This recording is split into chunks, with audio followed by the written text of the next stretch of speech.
اور اس میں شبہ نہیں کہ تیرا وعدہ سچا ہے اور تو سب فیصلہ کرنے والوں میں سے بہتر فیصلہ کرنے والا ہے۔ فرمایا، اے نوح، وہ تیرے گھر والوں میں سے نہیں ہے، سو مجھ سے اس چیز کے بارے میں سوال نہ کرو جس کا تمہیں کچھ علم نہیں ہے۔ میں تجھے نصیحت کرتا ہوں کہ جذبات سے مغلوب ہو جانے والوں میں سے نہ بنو۔ نوح نے فوراً عرض کیا، پروردگار، میں تیری پناہ میں آتا ہوں کہ تجھ سے کوئی ایسی چیز مانگوں جس کا مجھے علم نہیں ہے۔ اب اگر تو مجھے معاف نہ کرے گا اور مجھ پر رحم نہ فرمائے گا تو میں نامراد ہو جاؤں گا۔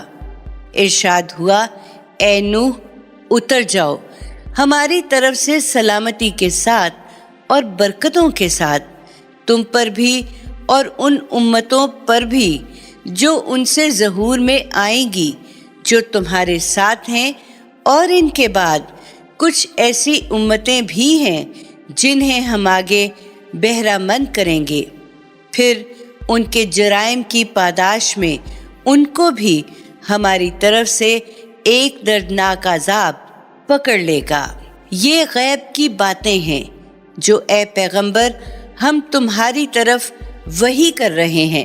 اس سے پہلے نہ تم ان کو جانتے تھے نہ تمہاری قوم کے لوگ ان سے واقف تھے، اس لیے ثابت قدم رہو۔ انجام کار کی کامیابی انہی کے لیے ہے جو خدا سے ڈرنے والے ہیں۔ اسی طرح عاد کی طرف ہم نے ان کے بھائی ہود کو بھیجا۔ اس نے انہیں دعوت دی کہ میری قوم کے لوگوں، اللہ کی بندگی کرو، اس کے سوا تمہارا کوئی معبود نہیں ہے۔ حقیقت یہ ہے کہ اس کے مقابل میں تم محض جھوٹ گھڑ رہے تھے۔ میری قوم کے لوگوں، میں یہ بات تمہیں تمہاری خیر خواہی کے لیے کہتا ہوں۔ میں اس پر تم سے کوئی اجر نہیں مانگتا، میرا اجر تو اسی کے ذمے ہے جس نے مجھے پیدا کیا ہے۔ پھر کیا سمجھتے نہیں ہو؟ میری قوم کے لوگوں، اپنے رب سے معافی مانگو، پھر اس کی طرف پلٹو، وہ تم پر چھاجوں برسائے گا اور تمہاری قوت پر مزید قوت کا اضافہ کرے گا۔ تم مجرم ہو کر روح گردانی نہ کرو۔ انہوں نے جواب دیا، اے ہود، تم ہمارے پاس کوئی کھلی نشانی لے کر تو آئے نہیں ہو، اور ادھر ہمارا فیصلہ یہ ہے کہ محض تمہارے کہنے سے ہم اپنے معبودوں کو چھوڑنے والے نہیں ہیں اور نہ تمہاری بات ماننے والے ہیں۔ ہم تو یہی کہیں گے کہ تمہارے اوپر ہمارے معبودوں میں سے کسی کی مار پڑی ہے۔ ہود نے کہا، میں خدا کو گواہ ٹھہراتا ہوں اور تم بھی گواہ رہو کہ جنہیں تم خدا کے ساتھ شریک بناتے ہو میں ان سے بالکل بری ہوں۔ سو تم سب مل کر جس طرح چاہو میرے خلاف چالیں چلو، پھر مجھے ذرا مہلت نہ دو۔ میں نے اللہ پر بھروسہ کر لیا ہے، ہر جاندار کی چوٹی اسی کے ہاتھ میں ہے۔ میرا پروردگار یقیناً سیدھی راہ پر ہے۔ اس پر بھی آراز کر رہے ہو تو میں نے وہ پیغام تمہیں پہنچا دیا ہے جو مجھے دے کر تمہاری طرف بھیجا گیا ہے۔ اب میرا رب تمہاری جگہ کسی دوسری قوم کو اقتدار کا مالک بنائے گا اور تم اس کا کچھ نہ بگاڑ سکو گے۔ یقیناً میرا رب ہر چیز پر نگہبان ہے۔ پھر ہوا یہ کہ جب ہمارا فیصلہ صادر ہو گیا تو ہم نے ہود کو اور ان لوگوں کو جو اس کے ساتھ ایمان لائے تھے اپنی رحمت سے نجات دی، اور اس طرح ایک نہایت سخت عذاب سے انہیں بچا لیا۔ یہ تھے عاد جنہوں نے اپنے پروردگار کی آیتوں کا انکار کیا۔ اس کے رسولوں کی بات نہیں مانی اور ہر جبار اور سرکش دشمن حق کے معاملے کی پیروی کرتے رہے۔ آخر کار اس دنیا میں بھی ان کے پیچھے لعنت لگا دی گئی اور قیامت کے دن بھی۔ سن لو، عاد نے اپنے پروردگار سے کفر کیا۔ سن لو کہ عاد دھتکار دیے گئے، ہود کی قوم کے لوگ۔ اسی طرح سمود کی طرف ہم نے ان کے بھائی صالح کو رسول بنا کر بھیجا۔ اس نے انہیں دعوت دی کہ میری قوم کے لوگوں، اللہ کی بندگی کرو، اس کے سوا تمہارا کوئی معبود نہیں ہے۔ اسی نے تمہیں زمین سے اٹھا کھڑا کیا اور اس کی آبادی میں لگا دیا ہے، اس لیے اس سے معافی چاہو، پھر اس کی طرف رجوع کرو۔ میرا پروردگار قریب بھی ہے اور اپنے بندوں کی دعائیں قبول کرنے والا ہے۔ انہوں نے جواب دیا، اے صالح، اس سے پہلے تو ہمارے اندر تم سے بڑی امیدیں کی جاتی تھیں، لیکن تم اچھے نکلے۔ کیا اب ہمیں ان معبودوں کی پرستش سے روکنا چاہتے ہو جنہیں ہمارے باپ دادا پوجتے آئے ہیں؟